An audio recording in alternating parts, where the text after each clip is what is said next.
mundo. Tanging si Jesus ang sandigan ko. Dakila siya, dakila siya, dakila siya, dakila siya, dakila siya, dakila siya, dakila siya, dakila siya. Mahal na mahal kita, Panginoon. Mahal na mahal kita, Panginoon.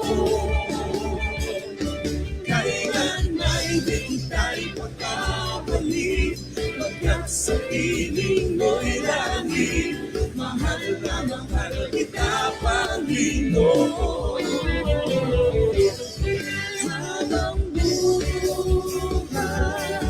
papuputihan ka. Habang buhay, paglilingkod sa'yo. Habang buhay, pagiling ko sa'yo'y iaalay. Mahal na mahal kita, Panginoon. Mahal na mahal kita, Panginoon. Kailan may di tayo magkabalik, pagkat sa piling mo'y langit. Mahal na mahal kita, Panginoon. Habang buhay, papuputihan ka. Habang buhay, malilingkod sa'yo. Habang buhay, pag-ibig ko sa'yo'y iaalay. Habang buhay, mapupurihan ka. Habang buhay, maglilingkod sa'yo. Habang buhay, pag-ibig ko sa'yo'y iaalay. Mahal na mahal kita, Panginoon.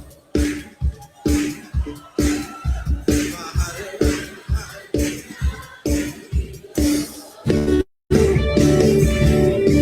Kailan ay di tayo magkabalik, pagkat sa piling mo'y langit. Mahal na mahal kita, Panginoon. Kailan may di tayo magkabalik, pagkat sa piling mo'y langit. Mahal na mahal kita, Panginoon.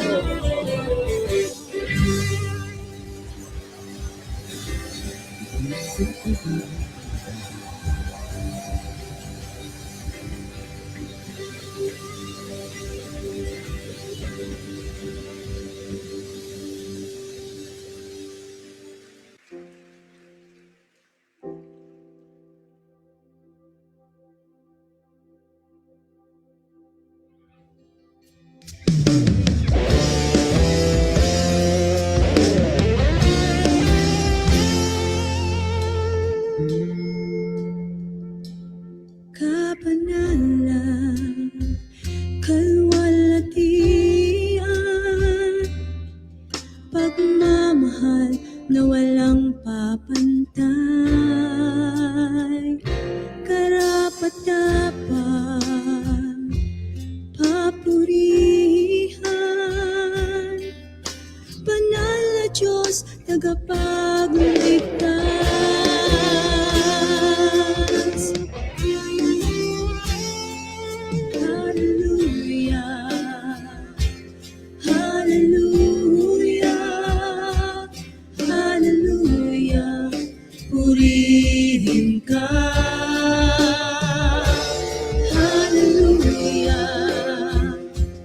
Hallelujah, Hallelujah, dakilain ka.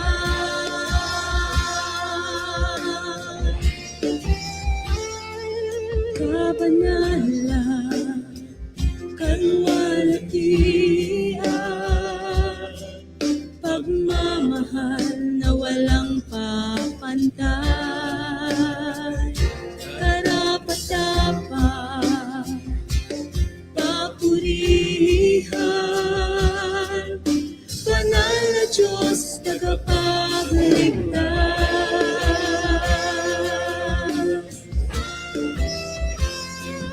Hallelujah, Hallelujah, Hallelujah, purihin ka. Hallelujah, Hallelujah, Hallelujah, dakilain ka.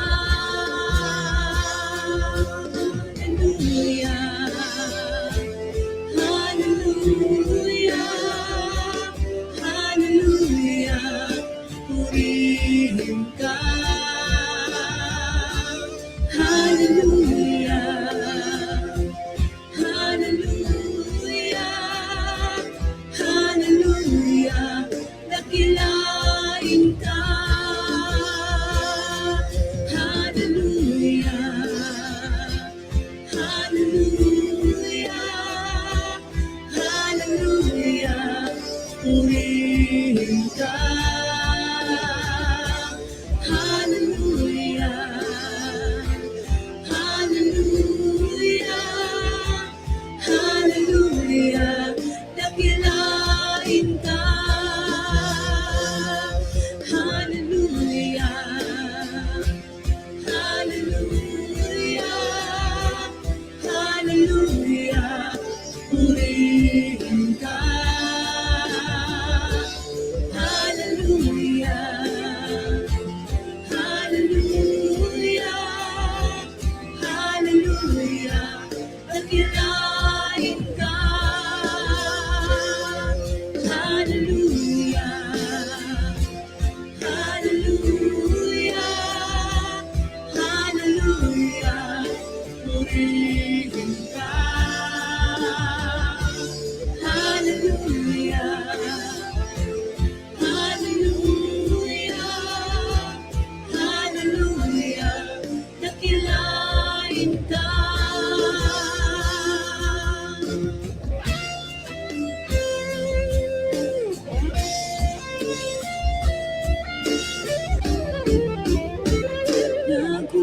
Nagumapaw na biyaya, nagumapaw na pagmamahal, hatid niyo sa aming buhay. Makita ang lahat sa inyo, pananaw, nagumapaw na pag-asa, nagumapaw na ligaya, hatid niyo sa aming buhay. Lakaran ang daan ng inyong kaharian.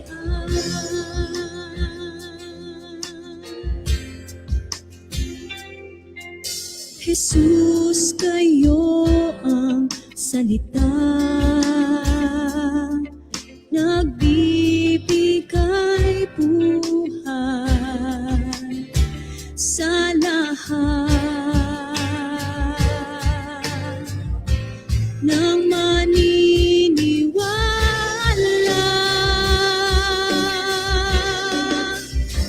Nagumapaw na biyaya, nagumapaw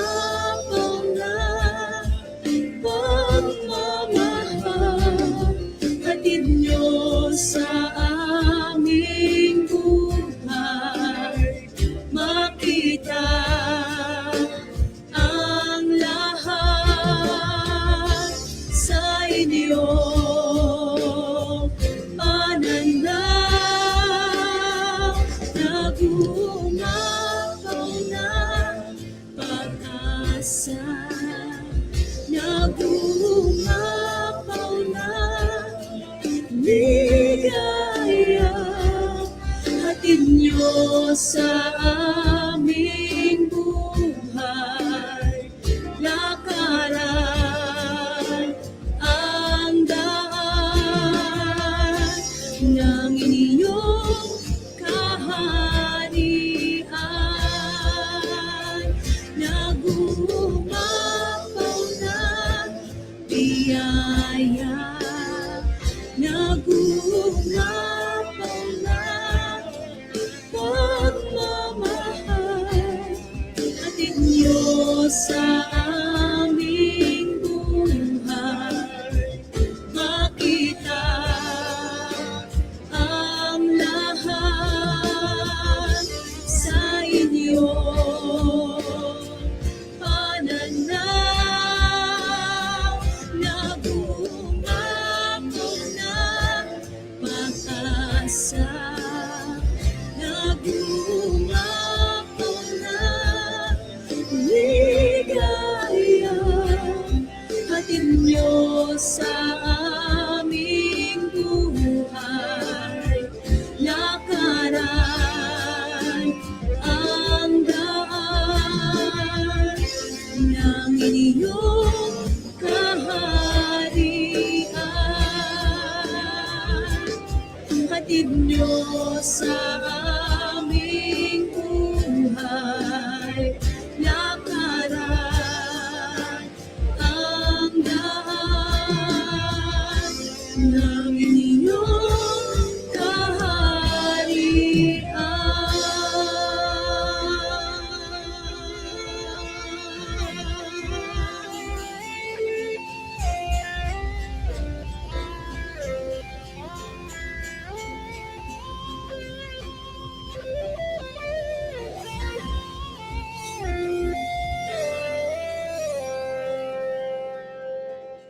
Sa inyo pong kinatatayuan, kahit po sa mga makikinig ng recording na ito all over the world.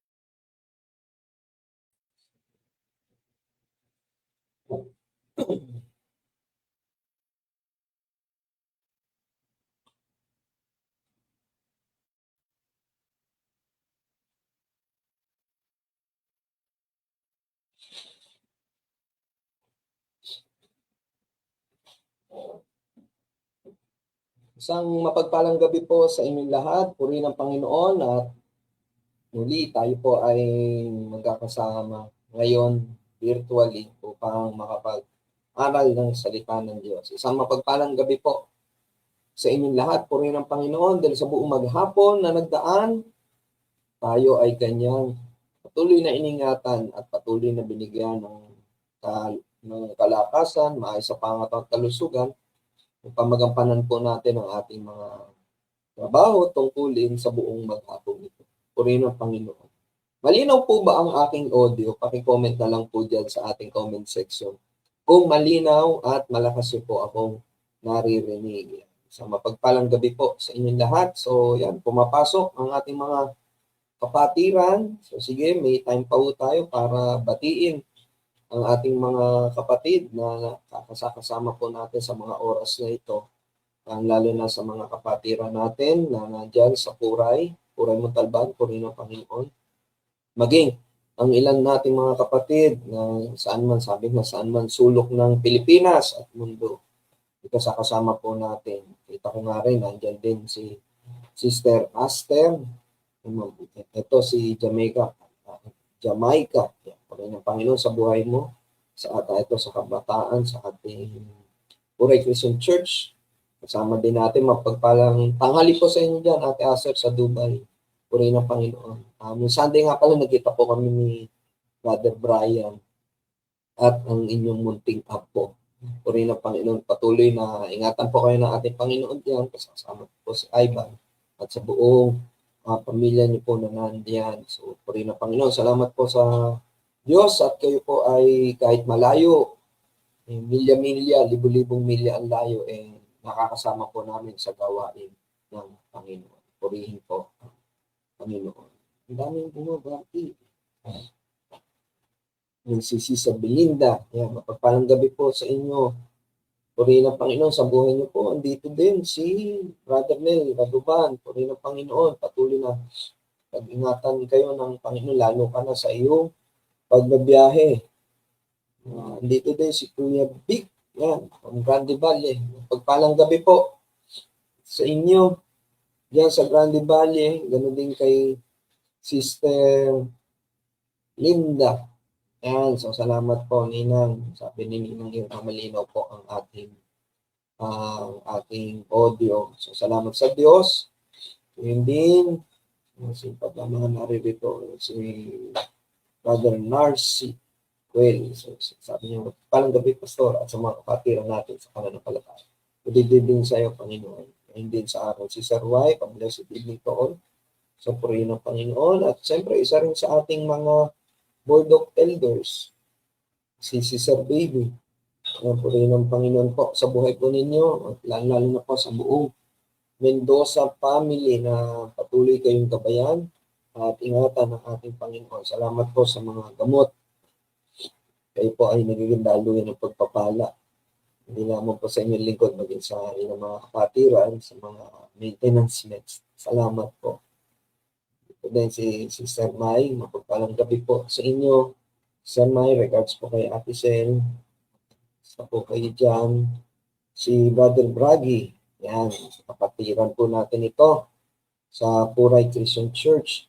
Salamat po sa Panginoon sa inyong patuloy na pagdalo sa ating gawain, sa ating bahay sambahan. Salamat din po, Ate Aster. Patuloy po kayo ingatan ng ating Panginoon diyan sa Dubai. Diyos na po ang bahala magbalik po niyan sa inyo. Nagsiksik, liglig, at umaapaw. Ayan, purihin ang Panginoon.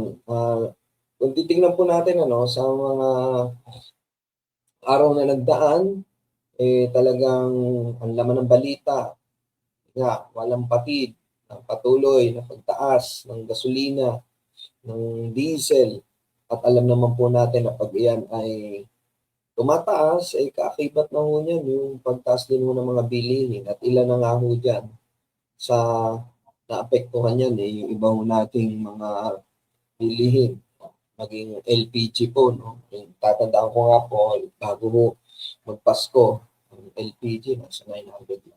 Ngayon natin nasa 1,500 na. So, sino ba maapektuhan yan? Siyempre, yung mga karinderya, yung mga restaurant. Kasi LPG gamit yan. Unti-unti yan. Buti nga po, salamat sa Diyos at hindi pa rin tumataas ang pamasahe. Pero nakaabang na rin ho yan. Kaya sana talagang maging maayos ang lahat. Kaya patuloy ho tayong manalangin dahil wala naman pong imposible sa Diyos. Amen po ba? Kaya, salamat sa Panginoon. At ngayong gabi sa ating gawain, sabi nga po sa ating tema ng ating simbahan sa kasapatan kay Kristo. Sabi nga po sa Pilipos 3:11. Ang tanging hangarin ko ngayon ay lubusang makilala si Kristo, maranasan ang kapangyarihan ng kanyang muling pagkabuhay, makibahagi sa kanyang mga paghihirap, at maging katulad niya sa kanyang kamatayan. Umaasang ako man ay muling bubuhayin mula sa kamatayan. Purihin ang Panginoon. Sabi nga po sa ating tema, kasapatan kay Kristo, sa panahon natin ngayon, talagang parang sa mga nangyayari sa ating paligid, ang daming nag-aalala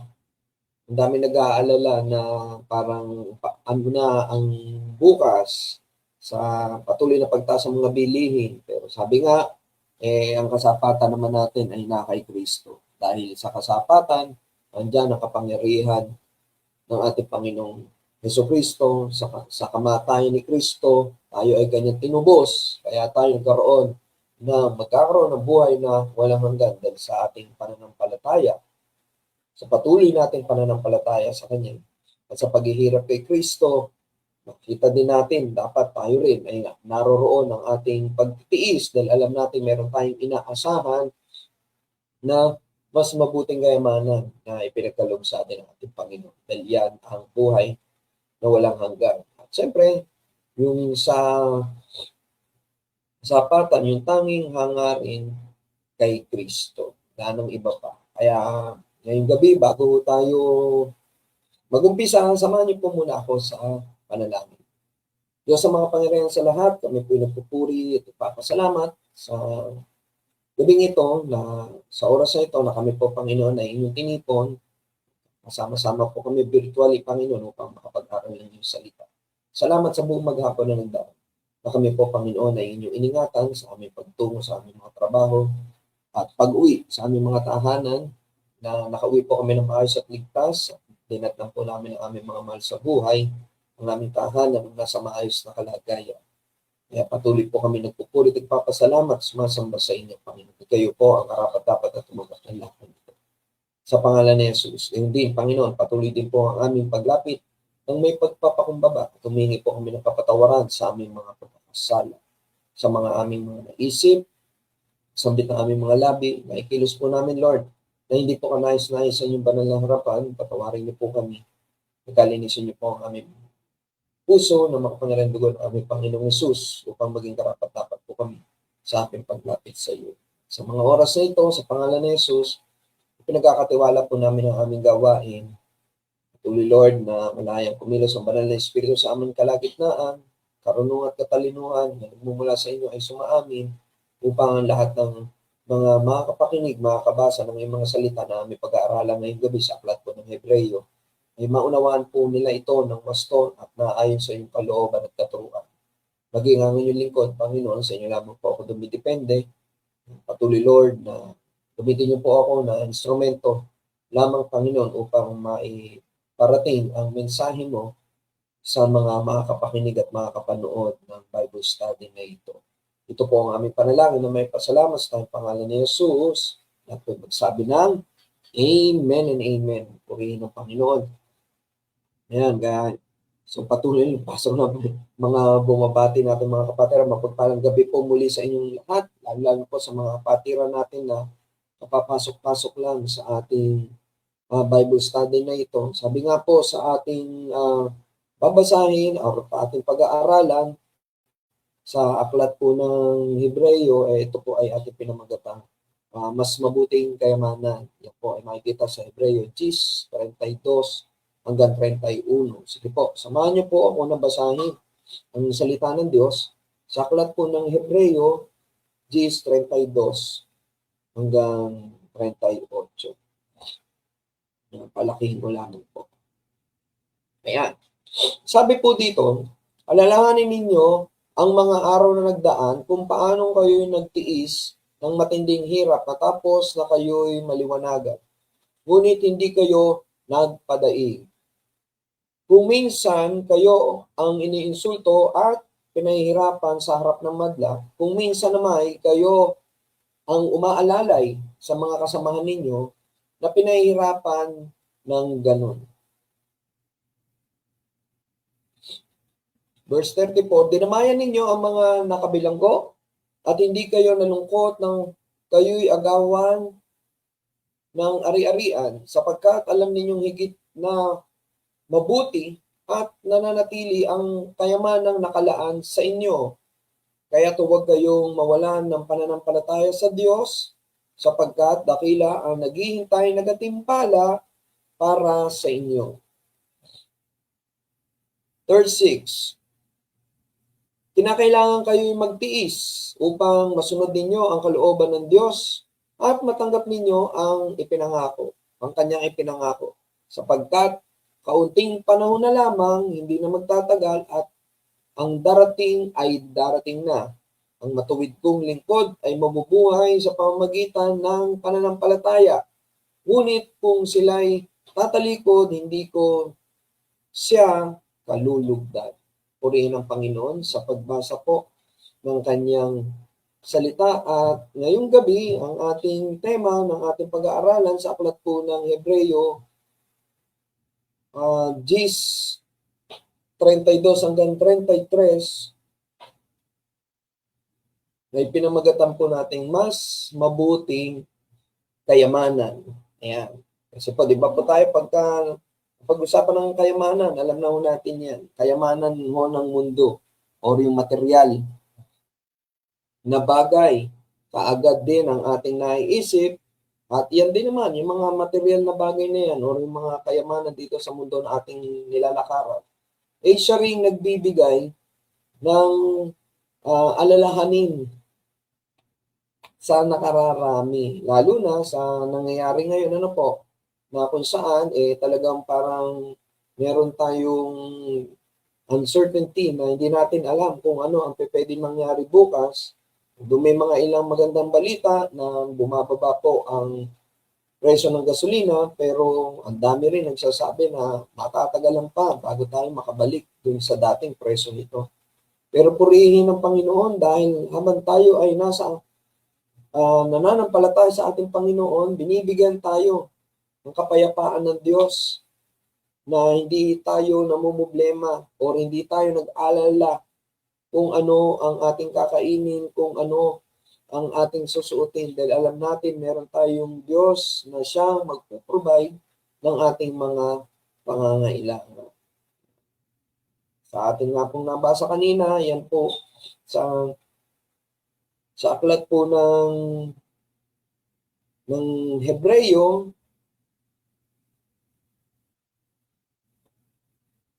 sinasabi diyan na ang pagsubok ay isang realidad sa ating buhay ng bawat mananampalataya. Kaya nga po, hindi sinasabi na pag ikaw ay naging born again Christian, talaga namang masaya na ang buhay.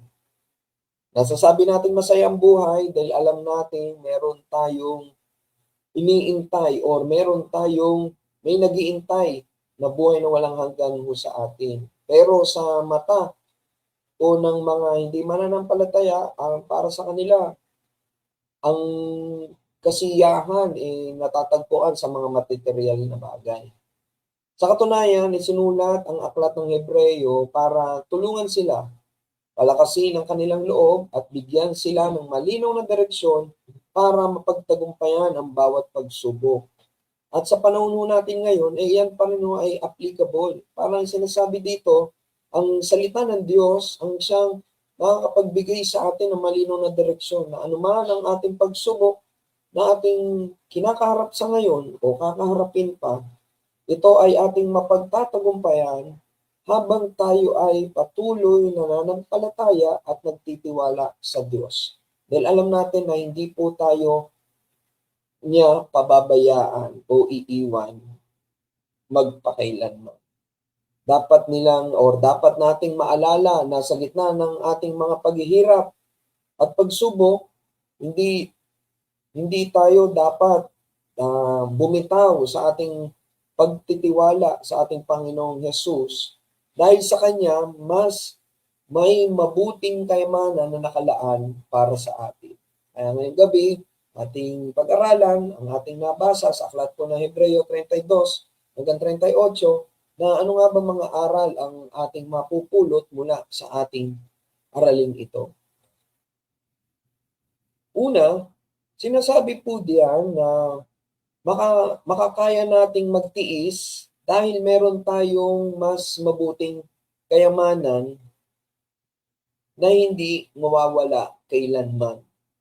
Ganda po, no? Makakaya nating magtiis dahil meron tayong kayamanan at tayong mas mabuting kayamanan na hindi mawawala kailanman. Ano nga ba yung kayamanan na yun na hindi mawawala kailanman? Sabi nga sa ating binasa kanina sa verse 32 to 34, sabi diyan, nagawang tiisin ng mga mananampalataya ang iba't ibang uri ng paghihirap. Kaya tayo sa ating kinakaharap ngayon dito, marami nang dumaan din ho dyan sa ganyang pagsubok o mas matindi pang mga pagsubok ang kanilang pinagdaanan. Pero napagtagumpayan nila yan dahil sila patuloy na nanampalataya sa ating Diyos. Yan, ano nga ba yung mga pagsubok na maaari nating matanggap or ating kinakaharap, lalo na sa panahon po ng mga Hebreyo, katulad ng yung pangiinsulto, yung pag-uusig, pagkakakulong, pagkuha ng kanilang mga ari-arian, at maging ang panganib ng kamatayan alang-alang sa Ebanghelyo. Ito ang dahilan kung bakit pinupuri sila ng manunulat ng Hebreyo dahil sa kanilang pananampalataya at ipinaalala sa kanila na may mas dakila silang realidad na inaasahan, ang mas mabuti at ang walang hanggang kayamanan na nagmumula kay Kristo Jesus. Ang kayamanang ito ay bahagi ng espiritual na yaman ng bawat Kristiyano o bawat isa sa atin. Kapatawaran ng ating mga kasalanan, pagiging matuwid sa harapan ng Diyos, buhay na walang hanggan at marami pang iba. Kaya ang ating pananampalataya sa Diyos at ang ating paghihirap ay hindi kailanman masasayang. At kung meron man tayong paghihirap na kinakaharap po ngayon, iyan ay panandalian lamang o temporal lang po iyan habang tayo ay nandito sa ating lupang ginagalawan. Pero sabi nga, dumating man ang pagkakataon na tayo ay tawagin ng Diyos, yung napakagandang kayamanan ay pagkakalob sa atin, ang buhay na walang hanggan, ay wala hong katumbas yan. Walang katumbas ang ginawa ng ating Panginoong Jesus sa krus ng Kalbaryo upang tayo tubusin sa ating mga kasalanan at magkaroon ng buhay na walang hanggan.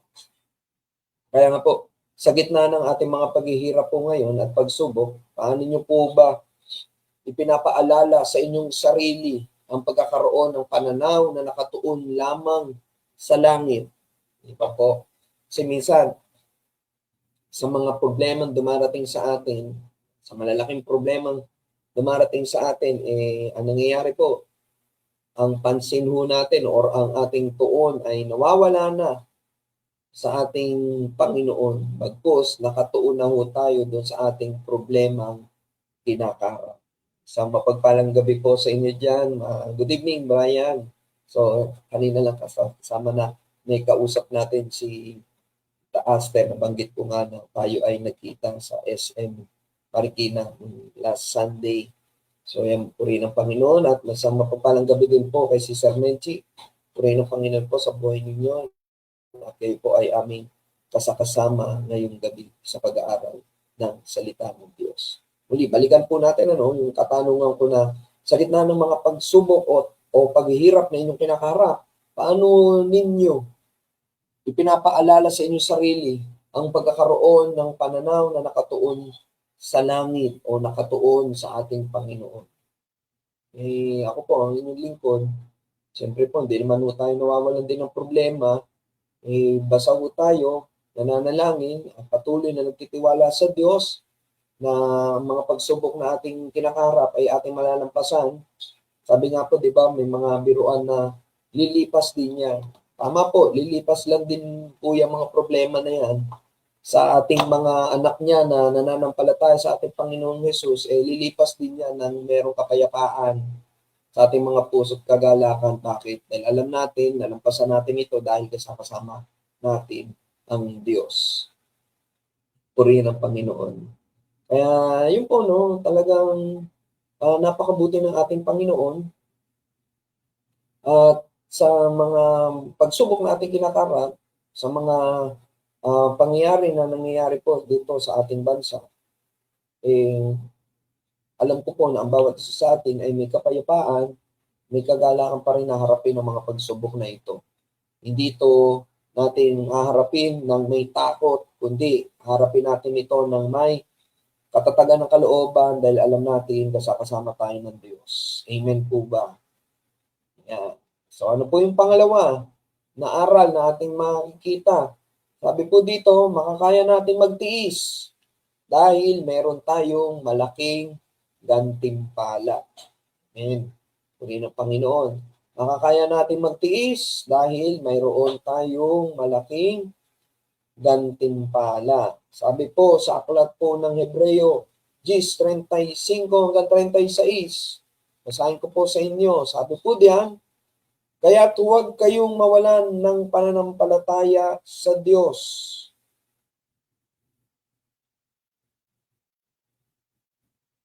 Sapagkat dakila ang naghihintay na gantimpala para sa inyo. Kinakailangan kayong magtiis upang masunod ninyo ang kalooban ng Diyos at matanggap ninyo ang kanyang ipinangako. Amen. Yan. Isang patunay, kapag ikaw ay naging Kristiyano, sumunod kay Kristo at tumalikod sa dati mong mga maling gawa, patunay na nagsasabi na hindi puro kasiyahan o kaginhawahan ang iyong pagdaraanan sa patuloy na pagtitiwala at pananampalataya sa Diyos. May daraanan at daraanan tayong mga pagsubok o bagyo o unos sa ating buhay, pero kailangan natin itong pagtiisan dahil alam natin na ang pagsunod natin sa kalooban ng Diyos ay makakatanggap tayo ng kanyang ipinangako. Sa panahon na sobrang pinanghihinaan ng loob ang mga ilang mananampalataya at halos sumuko at bumalik na sila sa dati nilang pamumuhay, hinimok ng manunulat ng Hebreo na huwag talikuran ang kanilang pananampalataya kay Kristo. At gayon din naman ang ipinapaalala sa atin sa panahon ngayon na huwag nating talikuran ang ating pananampalataya at pagtitiwala kay Kristo. Dahil may malaking gantimpalang naghihintay para sa atin. Makakaya natin magtiis kapag alam natin na may naghihintay na gantimpala mula kay Kristo. Makakaya natin na magpatuloy ng may pag-asa, magpatuloy ng may pananampalataya, at magpatuloy sa pagtitiwala dahil ang Diyos ay tapat at bibigyan niya ng pansin ang pagtitiis natin, bibigyan niya ng pansin ang ating kasipagan, at bibigyan niya rin ng pansin ang ating pagtitiyaga ng kanyang mga anak o ng mga nananampalataya sa kanya. Kung tatanungin ho tayo, may isa-isa iba talaga ang hindi pagtalikod sa pagtitiwala natin kay Jesus. Naranasan niyo na po ba ito sa buhay ninyo? Ako po, ang inyong lingkod, talaga pong hindi lang naman ho ako, hindi ang aming pamilya, naranasan din po namin yan.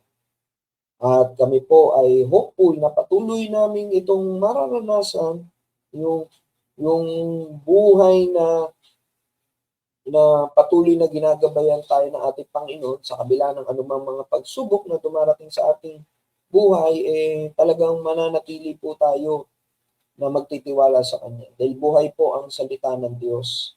At marami na ho sa atin ang nakaranas niyan at alam ko po na iyan ay inyong naranasan din.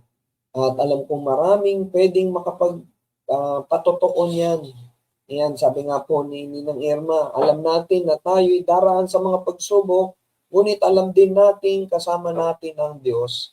Kaya't meron tayong kapayapaan sa pagharap sa mga pagsubok na may katagumpayan. Amen. Amen. Diba? Magkaiba ho kasi yung umarap sa pagsubok ng may takot at iba rin ho yung umarap sa pagsubok ng may kapayapaan dahil alam niya, kasama niya ang ating Panginoon. May paalala nga si Nanay Soli, sabi ni Nanay Soli, hold on to your faith. Kanino ba yung faith natin na yan? Na kay Kristo ang ating pananampalataya. Sabi nga, kasapatan kay Kristo. Sabi pa ni Nanay, God is in control. Amen. Amen. Kasi nga, ang Diyos, ang siyang makapangyarihan sa lahat, siya ang dakilang lumikha, kaya wag mo tayong mapanghinaan ng loob. Ano man ang nangyayari sa ating paligid, sa mundo na ating kinagalawan, magtiwala mo tayo, God is in control. Amen. Puri na Panginoon. Yan. Ganda nung may ganitong interaction, parang feeling ko, talagang kasama ko kayo kaharap dito sa bahay namin. Pero kahit na magkakalayo tayo, ay parang tayo talagang magkakasama tayo virtually. Ayan, purihin ng Panginoon.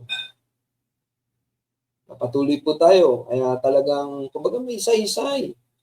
Talaga ang hindi pagtalikod sa pagtitiwala sa ating Panginoon.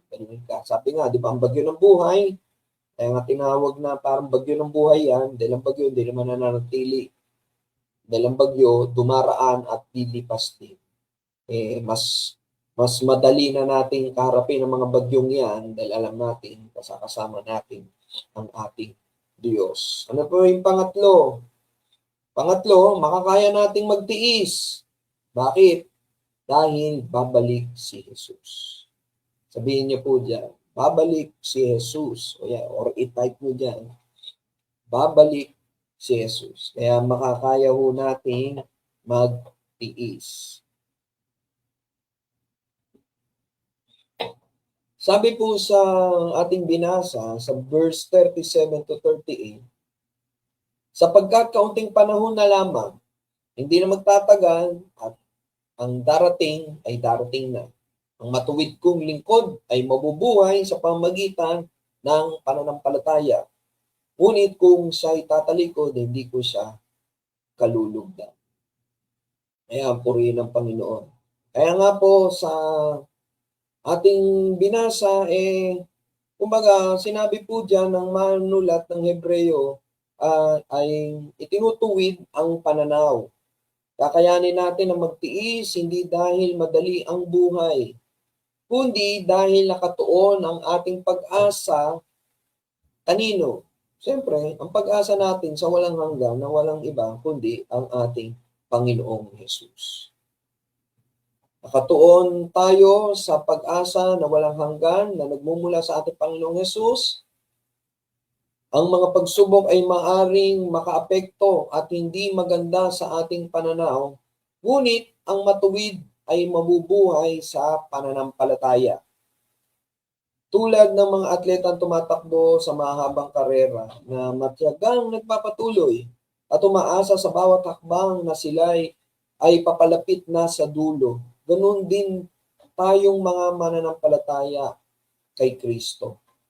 Handang tiisin ang bawat pagsubok na may pananampalataya at buo ang pananalig na siya ay muling babalik at tayo'y mananahan magpakailanman sa piling ng ating Diyos. Kaya tayo, paano nga ba natin matutulungan ng katotohanan ito para magpatuloy at hindi sumukot lumayo kay Kristo? Napakaganda ho ng tanong, ano? Paano nga ba tayo magpapatuloy sa ating Panginoon? Paano nga ba tayo patuloy na harapin ang mga pagsubok na ating kinakaharap sa mundo na ating nilalakaran ngayon? Dahil kasi alam natin na makakaya natin magtiis dahil babalik si Jesus. Alam niyo po, yung mga kaguluhan na nangyayari ho sa atin ngayon, wag mo tayong matakot, ano po. Patuloy, instead na takot ang maging respond ho natin, dapat po ang maging respond po natin dyan ay panalangin at patuloy na magtiwala sa Diyos. Sabi nga po ni Sister Menchi, hindi natin mapagtatagumpayan ang pagsubok kung hindi kasama natin ang Panginoong Diyos sa buhay natin. Ay big amen po yan. Tama po yan. Totoo po yan, Sister Menchi. Sabi ni brother. Amen. Sabi din po ni Ninang Irma. Sabi po ni Ninang Irma, basahin niyo, sa pagsubok tayo'y magkakaroon ng kalakasan at katagumpayan. Purihin ng Panginoon. Kasi nga po, paano ho natin ba malalaman kung ang pananampalataya ho natin ay na kay Kristo lang? Paano nga ho ba natin malalaman kung ang ating pananampalataya or paano ba natin malalaman kung lumalakas ang ating pananampalataya sa Diyos kung walang pagsubok na darating sa ating buhay? Sige nga po. 'Di ba? Parang Hindi mo pwedeng sabihin malakas ka kung walang pagsubok na darating sa iyo. Kasi doon mo mararamdaman yun na pagka may pagsubok na dumarating sa iyong buhay, hindi ka nagkakaroon ng pag-aalala kasi alam mo na ang ating Panginoong Hesus ay patuloy tayong gagabayan at bibigyan ng kalakasan upang pagtagumpayan ng mga pagsubok na yan. At nakakatuwa kasi ginagamit ng ating Panginoon, ang ating simbahan, ang ating mga kapatiran na nag-share ng kanilang mga pinagtagumpayang pagsubok. Kaya minsan, pag may dumaan sa ating pagsubok na ganyan, lumalakas ang ating kalooban na alam natin na malalampasan natin ito dahil kasama natin ang Diyos. At pangalawa, dahil nakita na natin itong nangyari sa ating mga kapatiran o mahal sa buhay. Or, maaring ito ay nangyari na sa atin noon. How much more kung may pananampalataya ka pa sa Diyos? Kaya, di ba, tayo, pag may dumarating na problema, nakukuha pa ho nating umiti. Bakit? Kasi alam natin, hindi tayo pababayaan ng Diyos.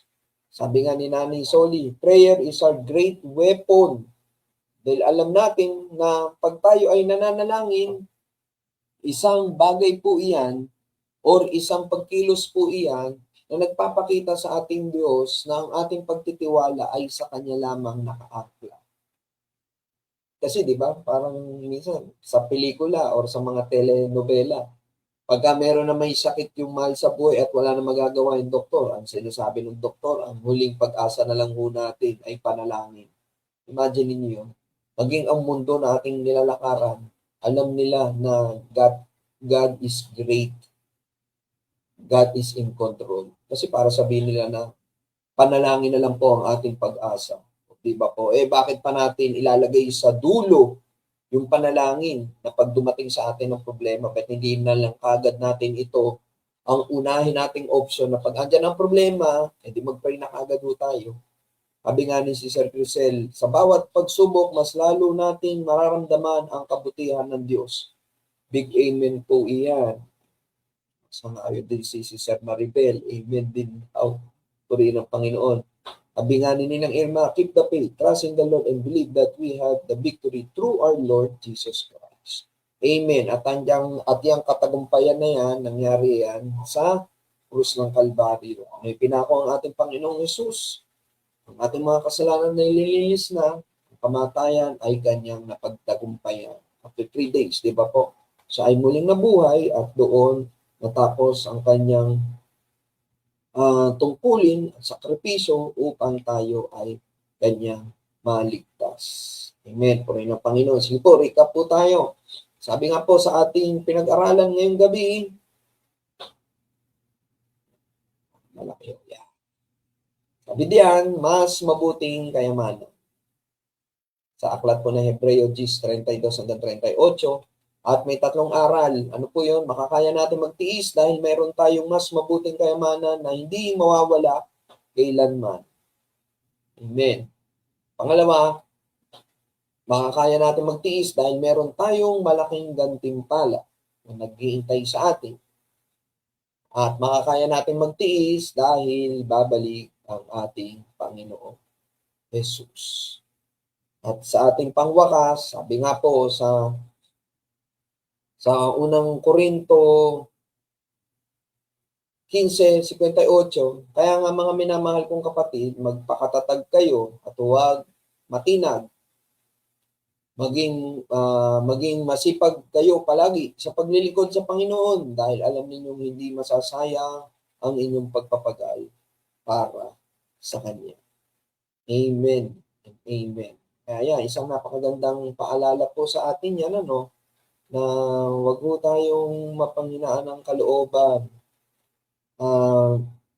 Hindi ho mawawala ang pagsubok ko sa atin. Hindi lamang po sa pamilya, sa trabaho, maging sa simbahan, di ba po?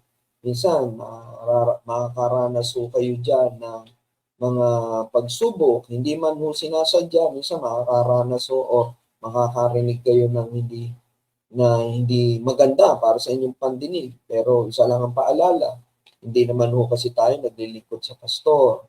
Hindi naman ho tayo naglilingkod sa board of elders. Hindi naman ho kasi tayo naglilingkod sa tao. Bagkus, naglilingkod ho tayo sa Diyos.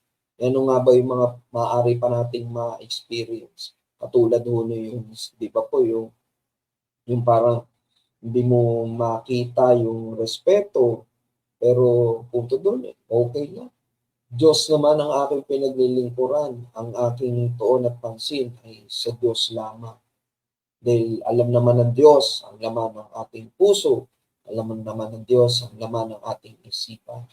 Kung tayo man ay mali, Diyos din ang makakapag paalala nito sa atin sa pamagitan ng kanyang mga salita, sa mga ginagamit niya upang maipahayag ang salita ng Diyos. Gayun din naman, malaramdaman din natin at masasabi din natin tayo ay nasa tama, siyempre sa pamagitan ng salita ng Diyos. Sa mga salita niya na makikita natin sa Biblia at yung karunungan at katalinuhan na nagmumula sa Kanya ay ibibigay sa atin upang makita talaga natin at maunawaan natin na tama lamang na tayo ay sumunod kay Kristo. Purihin ang ating Panginoon. So, yan. Sabi nga po, kasapatan kay Kristo. Muli, pinapaalala sa atin na sabi diyan sa Filipos 3:10-11, ang tanging hangarin ko ngayon ay lubusang makilala si Kristo. Yan. Kaya nga kayo umattend ng Bible study. Maranasan ang kapangyarihan ng kanyang muling pagkabuhay, makibahagi sa kanyang paghihirap, at maging katulad niya sa kanyang kamatayan. Maasang ako man ay muling bubuhayin mula sa kamatayan. Yun yung napakaganda gantimpalang ating matatanggap pag dumating ang pagkakataon na tayo ay kanyang tinawag.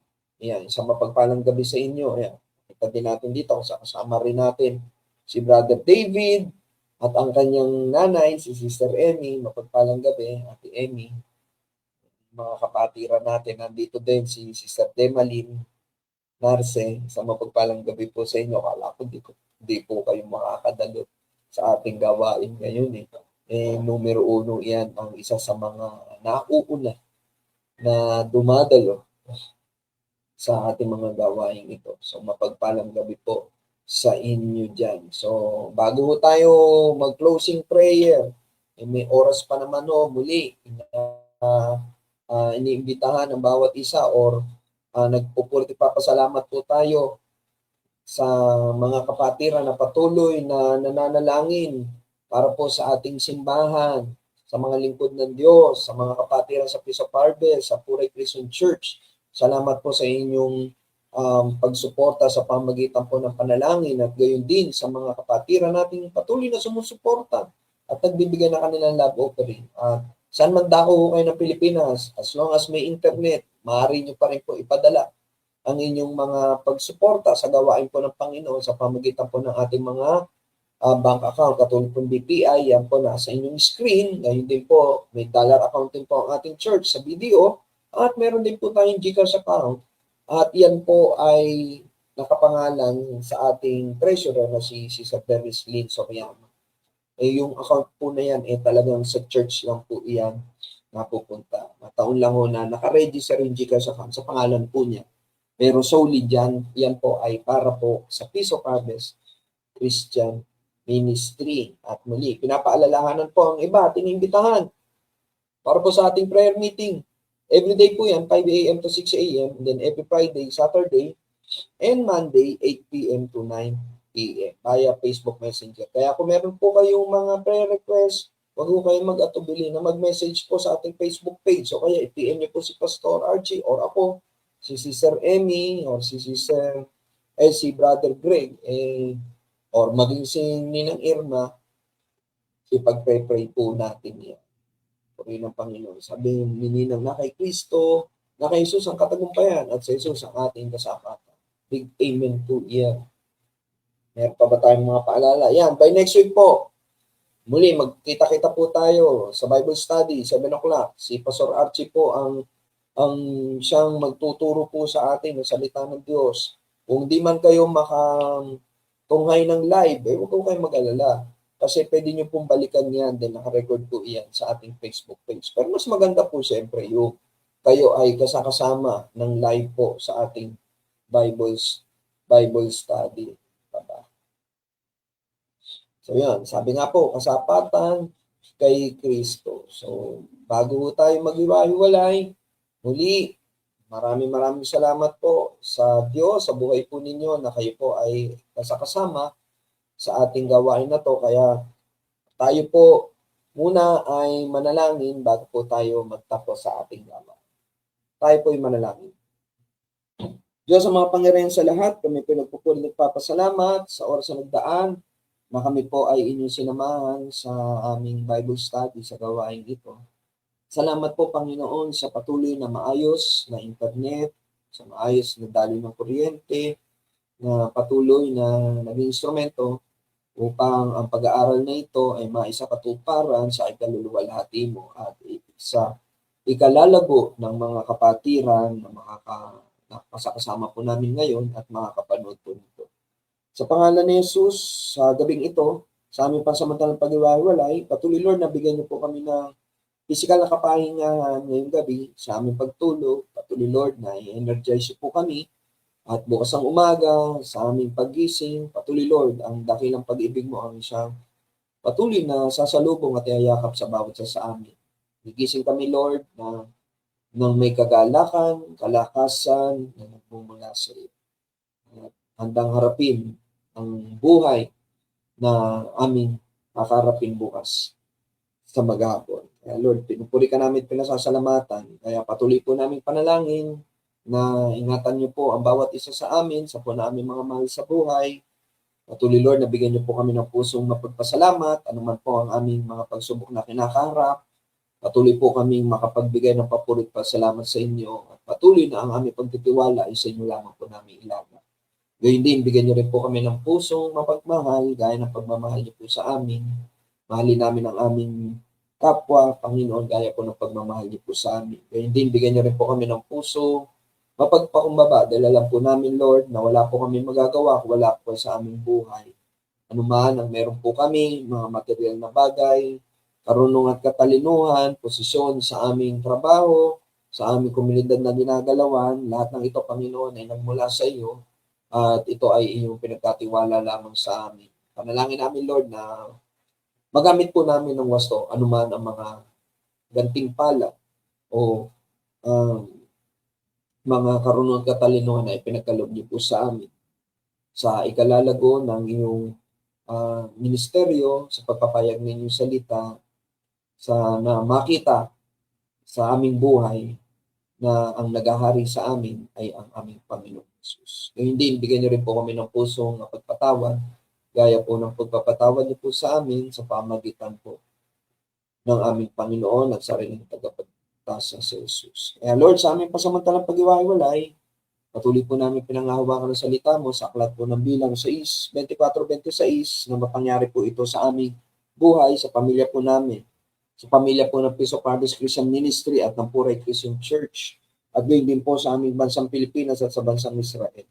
Pagpalain nawa ating hatang kami ni Yahweh, kahabagan nawa at subaybayan kami ni Yahweh, lingapin nawa at bigyan kami ng kapayapaan ni Yahweh ngayon at magpakailanman. Ito po ang aming panalangin na may pasalamat sa tayong pangalan ni Jesus. Sa lahat po yung magsabi na Amen and Amen. Yan, isang mapagpalang gabi po sa inyong lahat. At patuloy, mahal ko po kayo sa Panginoon. God bless you all.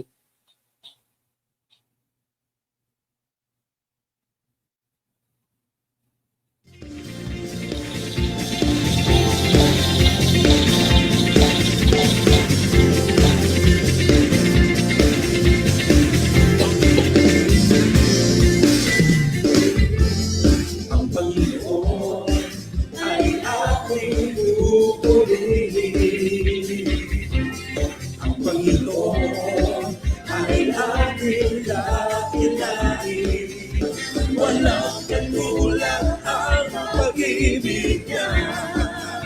Siya'y laging tapat, walang kapantay ang Panginoon sa ating buhay. dakila siya, dakila siya, dakila siya, dakila siya. Ang Panginoon ay ating pupurihin.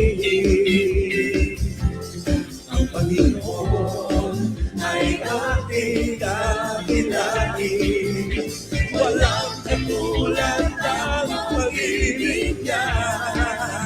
Siya'y laging tapat, walang kapantay ang Panginoon sa aming buhay. Dakila siya, dakila siya, dakila siya.